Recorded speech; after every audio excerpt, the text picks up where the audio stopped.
Hi guys! Welcome back to my YouTube channel. Good morning, good afternoon, good evening sa ating lahat. Saan man tayo sulok ng mundo, sana'y nasa mabuti tayong kalagayan at ligtas sa anuman masamang kapahamakan. At bago ang lahat, shoutout muna tayo sa founder ng Kalingap, Kuya Val Santos Matubang, Ate Edna Vlogs, Kalingap Rob, syempre kay Jack Matubang, at sa lahat ng mga sponsor na walang sawa tumulong sa mga nangangailangan.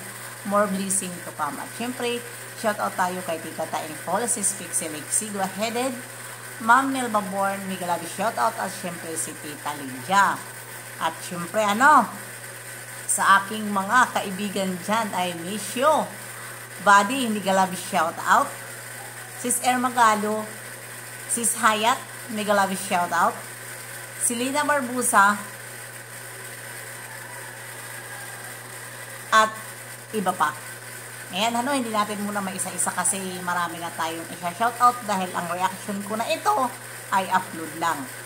At ang re-reactionan ko dito, itong dalawang magkapatid na ano na ang nangyari sa Earth. Tungaw! Karma is real. Diba? Natatawa na lang ako sa inyo. Akala ko ba si Erica at si Mi ay hindi man luloko?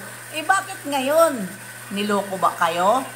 At ayan, ipinagsisigaw nyo ngayon sa mundo na yung dalawa ay manluluko. Ano ang tawag nyo noon sa Kalingap? Kuya Val, Kalingap Rob, at iba pa ay mga demonyo. Dahil lang sa pagtatanggol nyo dyan sa sinasabi nyo ngayon manluluko na dalawa. Magkano ba ang nailoko sa inyo? Panglasa ko, wala silang nailoko sa inyo. Dahil kayo ay ginagamit din nyo. Say, Erica, hindi ba ang lakas ng loob nyo noon magsabi na si Erica ay tinapon rin ng Kalingap. Diba? Ngayon, napatunayan sa lahat, once na ang Kalingap bumitiw sa isang beneficiary, ibig sabihin may kalukuhan yan na ginagawa. Hindi lang kasi ninyo alam Diba? O ano ngayon sa inyong pagtatanggol? Dahil pulutan nyo sa loob ng group nyo, si Kuya Val, si Kalingap Rob, at iba pa. Ano ngayon ang nangyari? Diba? Sabi ko sa inyo hindi kayo mananalo sa Kalingap.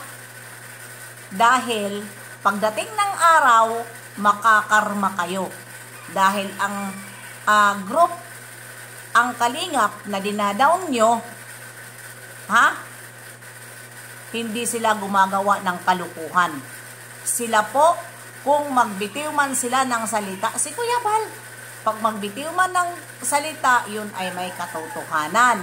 Si Kalingap Rob, minsan lang din yan, magbitiw ng salita, pero sagad sa buto. At bibitiwan niya talaga mabuti nga Hindi pinaprangka ni Kalingap Rob. Diba dahil alam ni Kalingap Rob, maraming masasaktan. Ano ngayon? Ang sabi nyo, forever, Erica. Bakit ngayon? Wag na wag kayong mag-post ng picture dito ni Erica sa loob ng group na ito. Dahil isinusuka na natin si Erica. Diba? Tungaw! Ang kakapal ng mga mukha nyo, pati si Tita Lydia, pinos nyo na taong sponsor na hindi maingay na si Erica na wala man sa Kalingap o ini-sponsoran niya noon, hindi niya pinagpatuloy si Erica. Saan siya nagpatuloy? Doon sa lolo ni Erica, Lolo Miguel, at asawa ni Lolo Miguel na patuloy siya nagbibigay pambili ng gamot. At ano ang ginawa nyo? Diba, kinalaban din nyo si Tita Lydia. Hanggang ngayon, pinos nyo. Ayan, ang nakarma sa inyo. Ano? Na sinasabi nyo, natagilid na ang Kalingap. Grupo nyo pala ang tagilid. Kaya, ang ginawa nyo ngayon, Pinost nyo si Erika, inaway nyo si Erika, para ano? Para mag-ingay ang inyong group. Dahil ika nga, wala na kayo eh. Dahil ang mga priority nyo ngayon, ang lumalaban talaga sa Kalingap. Dahil kayo yun eh. Kayo ang nagsusuporta kay Jose. Kayo ang nagsusuporta kay Salcido. At iba pa na kumakalaban sa Kalingap. Ngayon, dahil sa karma nyo, sa minamahal nyong Erika na walang makakatalo na angel. Di ba sabi nyo, walang makakaikay, walang makakatalo na angel, basta forever ikay. Natatawa. Ay, Diyos ko, Lord. Maawa kayo sa mga sarili nyo na mga kumakalaban dyan sa Kalingap. Sa totoo lang. Di ba? Ayan. Ngayon lang ako nag-reaction. Kasi, alam nyo naman, ako, pag nasa bakasyon, wala akong panahon mag-reaksyon sa kahit sino man. Pero pag may time naman, kailangan natin naman dahil siyempre may tayo eh. May channel tayo, alangan naman pabayaan natin. Pero siyempre, priority natin ang bakasyon. Sa nagsasabing dyan, kung nasaan si Banat Bagsik, sorry na lang kayo, nandito ako. Sasabihin ko na sa inyo, nandito ako sa bahay ko sa Samar.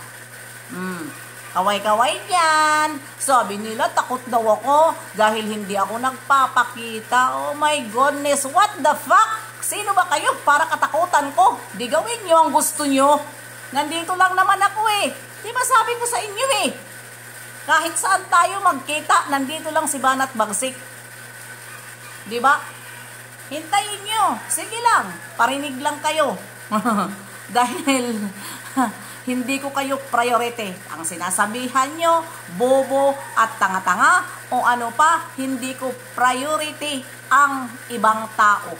Priority ko ang pamilya ko dahil nandito ako sa bakasyon ko. Di ba? Ini-enjoy ko ang life ko dahil siyempre dito ako pinanganak. Di ba? Hindi naman ako katulad sa inyo dyan eh, na sobrang marites. Di ba? Bakasyon daw, nasa Paris, nasa pero nasa loob ng saan?